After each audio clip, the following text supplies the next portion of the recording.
and on a stage you go and stick your finger in the wound and make all the sulfur go out.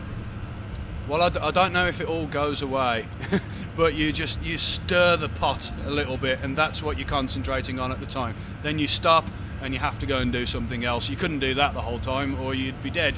But yeah, that's, for me, that's what Anaal Nathrakh shows, the records. It's all that part put into one place. Try to do that, yeah. Where would your band be without the internet and the whole MP3 thing? I don't know, because it's always hard to know how things would be if it was different, So without the internet, lots of people now have heard of us because of the internet. Fine, people download MP3s people who download MP3s. It's a statistic, it's true. They're also the people who buy most music because they're just into the whole thing. So they download, they buy. So I don't think it's a problem in that way. But before the internet was around, you still had underground bands who got really big. Death, Chuck Schuldiner band, they were the first extreme metal band to sell. There was a certain number of copies. I think it was like 20,000 copies of an album or 10,000 copies of an album. Well, that was before the internet.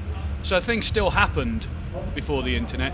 It's just that now everyone's got the internet, so things don't happen by other ways. So I'm not sure how different things would be. I have a feeling they would still be quite similar because you'd still have tape trading and all those things. But because of the time we came out, we were sort of at the start of, well, not the start, but in the earlier days of people trading MP3s and all that.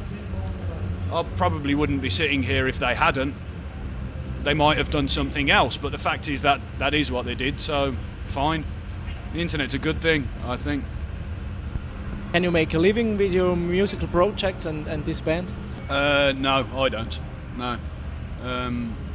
We probably could if we played every show that came along and all that kind of thing.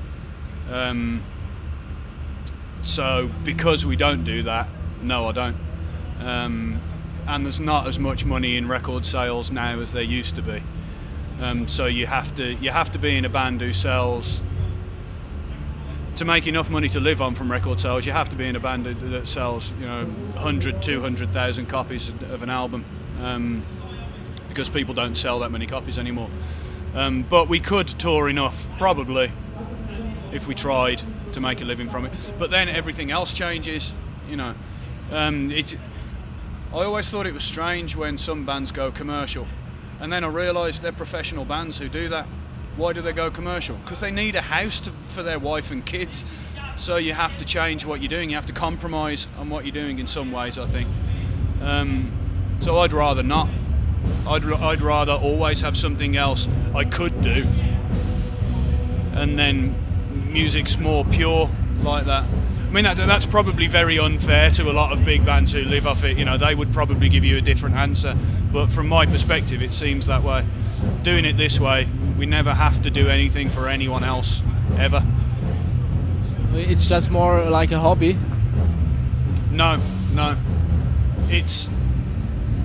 No, you see, a hobby is something, you are defined by something else, but you do a hobby. Whereas what you're talking about is money. See, to me, going to work has nothing to do with my personality or making me feel better about the world or creativity or anything like that. Work is my hobby, if you see. It pays the bills, it means I have a roof over my head, but that's all it is. Whereas the word hobby isn't what I do in music, that's me, that is. What would be the greatest thing to experience with the band?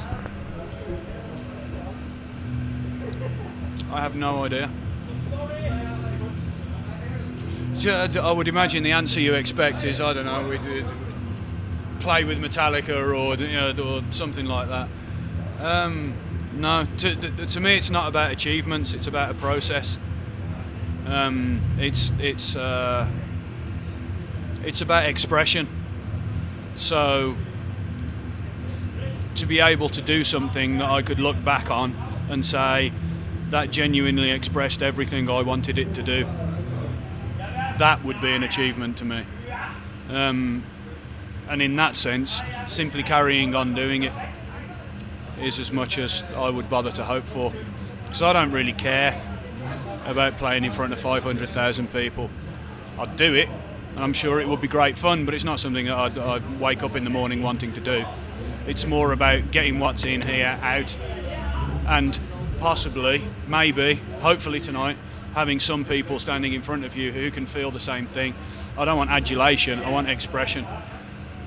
So, yeah, it's kind of a sideways answer to the question, isn't it? But there you go.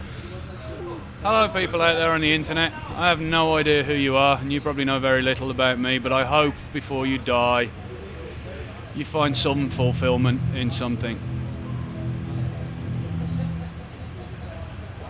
Yeah, thank you.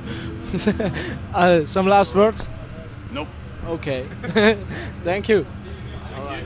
Make is the Spoon magazine, and we Right. have the Spoon. Oh, that's cool, man. I like that. Yeah. See, this is the thing, when you go around playing shows and everything, people collect things, backstage passes, something like that. I collect something I will actually see. So usually it's a cup, or just something stupid like that, but I'll see it and I'll remember. So that will go in my drawer in my flat, and I'll use that. So thank you, that's cool.